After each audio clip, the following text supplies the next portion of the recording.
Trump murder plot and Venezuela president murder plot. Hello, thank you very much for watching. I'm Shakil 5858. I am Amit Budnam. I am thankful to all news resources. Following news have been reported by American Canadian channels and AP, AFP and Reuters news agencies. Now the headlines. A missile landed in Israel from Houthi, Yemen. Springfield, Ohio controversy continues. Air Canada strike. A man and grandson in the same class in University of British Columbia. Pop stars and politics in America. Migrant boat in English Channel. Grocery stores merger. Polaris touchdown. Early voting begins in US. South Carolina flood and Idaho college murder case. Now please watch the channels.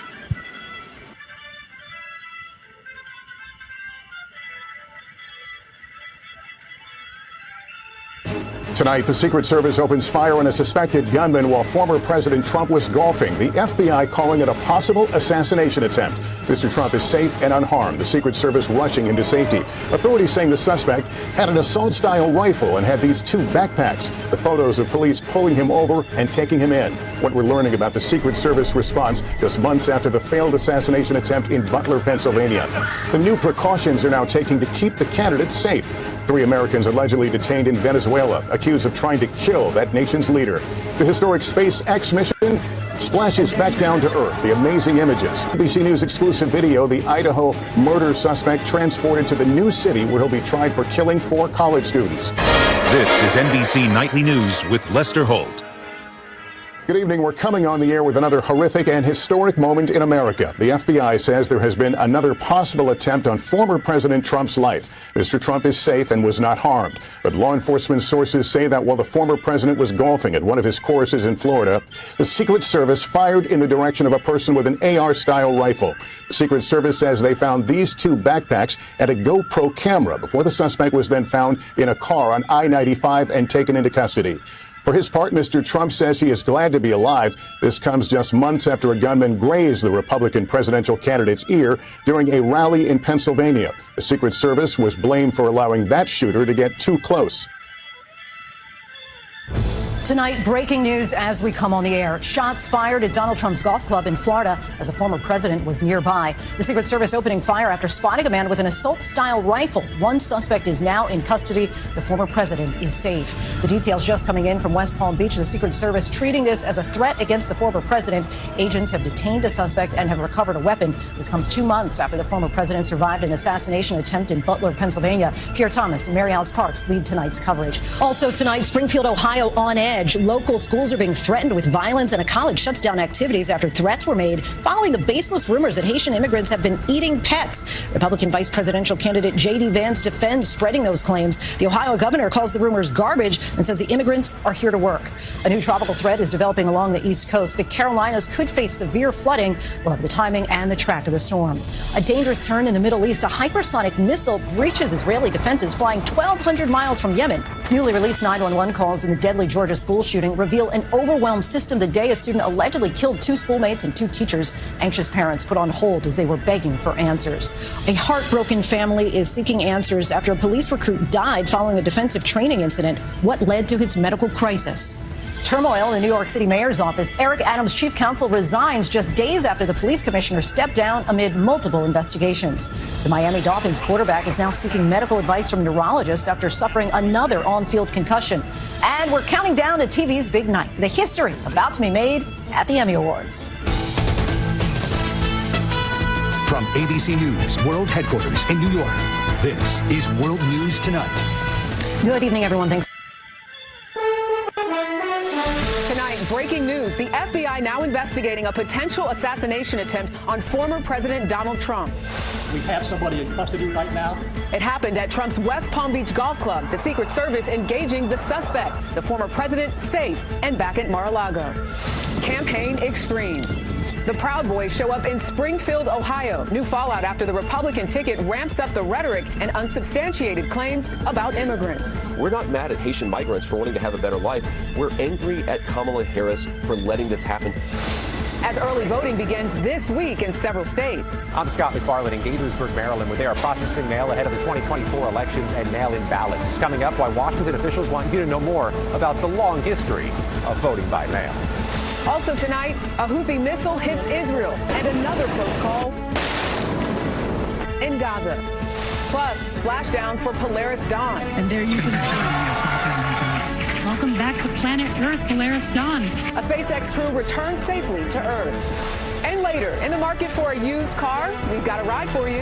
I'm Carter Evans, and we're riding in a 1933 Duesenberg, fully restored, worth $40 million. Let's go on a burger run. It's coming up. This is the CBS Weekend News from New York with Jerika Duncan. Good evening, and thank you for joining. Joining us now from West Palm Beach on behalf of the Trump campaign, Lara Trump, co-chairman of the Republican National Committee. Welcome. Why has Donald Trump decided not to do another debate with Kamala Harris? That doesn't sound like someone who feels great about this debate. Well, actually, Howie, you heard him in his own words, I think, the other night talking, or actually at the 9/11 events, talking about the fact that, look, whenever you're a prize fighter, if you feel like you lost immediately, you call for another debate. And it seems like that's what the Kamala team was trying to do.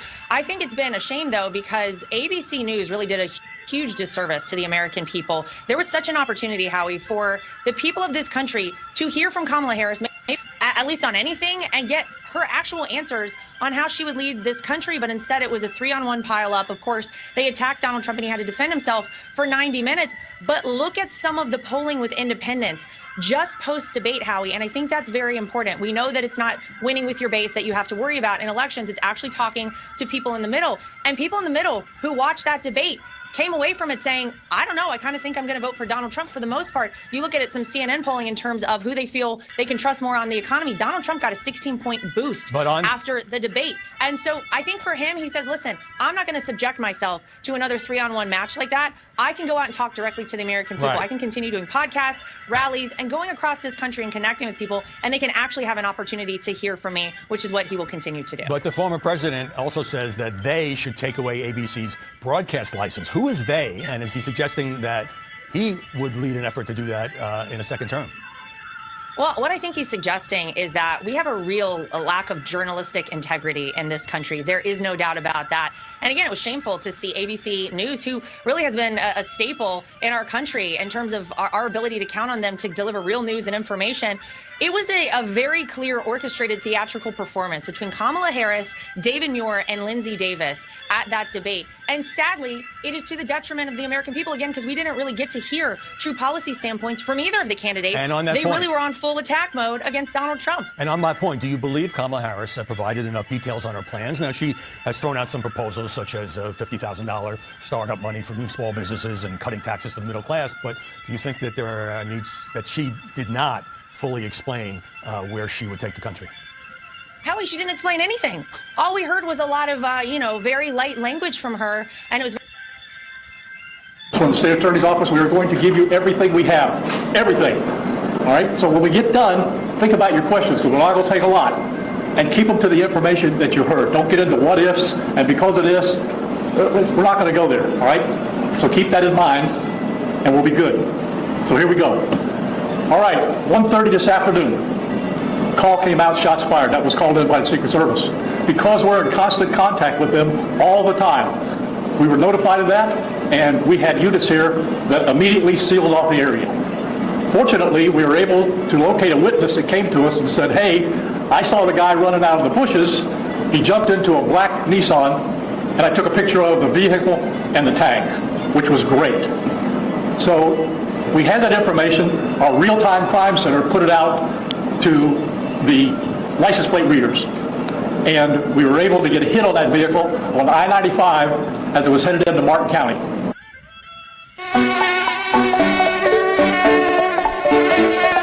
We were able to get a hit on that vehicle on I-95 as it was headed into Martin County. We got a hold of Martin County Sheriff's Office, alerted them, and they spotted the vehicle and pulled it over and detained the guy. After that, we took the victim, the witness that witnessed the incident, threw him up there, and he identified as the person that he saw running out of the bushes and jumped into the car. Now, in the bushes where this guy was, is a AK-47 style rifle with a scope, 2 backpacks which were hung on the fence that had ceramic tile in them, and a GoPro, which he was going to take pictures of. So those are being processed right now. The Secret Service agent that was on the course did a fantastic job.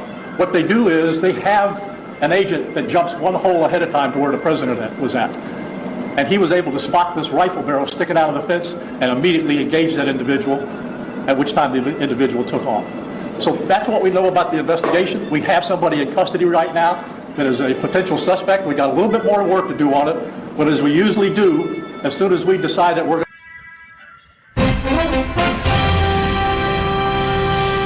Tonight on PBS News Weekend, what the largest grocery store merger in U.S. history might mean and why one agency wants to block it. Then, with Trump and Harris locked in a tight race, how undecided voters are feeling 50 days out from Decision Day. In past election cycles, I have not been undecided. This would probably be the first time I've been truly undecided, especially this late in the game. And pop star politics, how celebrity endorsements play a part or don't in presidential elections. Thank you. Good evening. I'm Lisa Desjardins. John Yang is away. The FBI says former President Donald Trump was the subject of an apparent assassination attempt today at his golf club in Palm Beach, Florida. Secret Service agents opened fire on a person with a gun near the spot where Trump was playing golf. His campaign says the former president is safe and back at Mar-a-Lago. After speaking with the former president, Fox host Sean Hannity reported that an AK-47 rifle was found nearby and that Secret Service acted quickly to protect Trump. The agency is investigating. A university in Springfield, Ohio today canceled all planned activities and events after it received an email threatening a potential shooting. A Wittenberg University statement said the threat especially targeted Haitian members of the community. Springfield has come under a microscope after the Trump campaign's claims without evidence of Haitian immigrants eating local pets. On Sunday morning political shows, Republican vice presidential candidate J.D. Vance stood by those false claims here on CBS's Face the Nation. Whatever a local mayor said about this case, I am hearing from dozens of constituents who are concerned about these issues. They are allowed to be concerned about these issues, and I think it's shameful how the American media ignores them. Vance also was asked about a small rally of right-wing extremist group, the Proud Boys, in Springfield yesterday. He disavowed white supremacy and said the media has the wrong focus.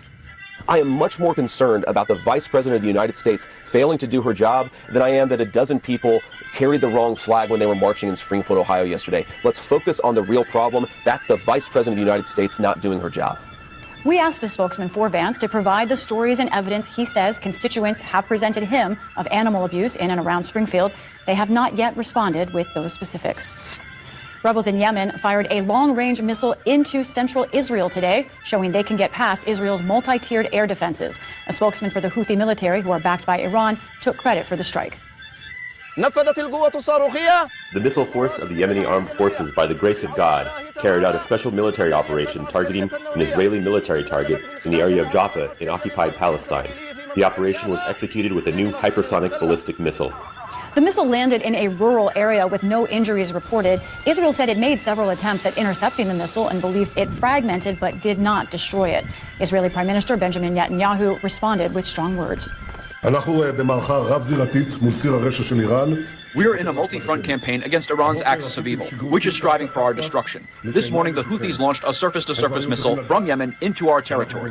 They should have known by now that we were exacting a heavy price for every attempt to harm us.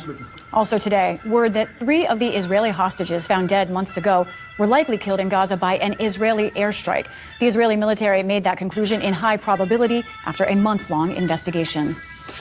Overnight, at least 8 people died trying to cross the English Channel from northern France in an inflatable boat.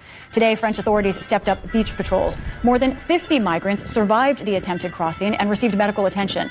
Earlier this month, a dozen people died when their boat capsized in the channel on the way to Britain.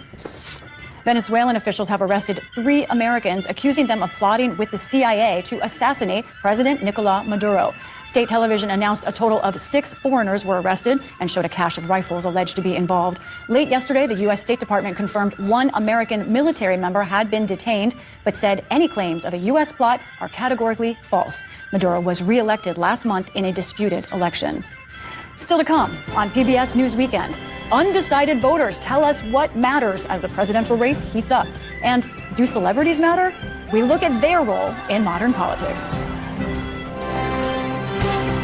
This is PBS News Weekend from WETA Studios in Washington, home of the PBS NewsHour, weeknights on PBS.